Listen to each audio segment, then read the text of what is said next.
maganda itong programa natin, ma'am, ngayong araw na to para maintindihan ng ating mga kababayan na ang problema ng Pilipinas dahil sa BBM government na yan is multi-level. Yes. Mayroon kang economic, mayroon kang international relation, you have a problem with your largest trading partner, which is China, both import and export, kasi sila talaga ang largest trading partner.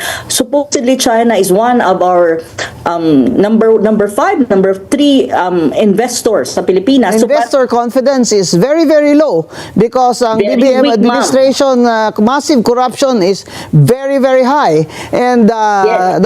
our problem now is not just that we have a limited supply of oil and we will suffer from the increase in prices and our economy will suffer, but that BBM now, if it lasts more than 30 days, might not be able to buy oil nearby. So it's still going to cost the Philippines more.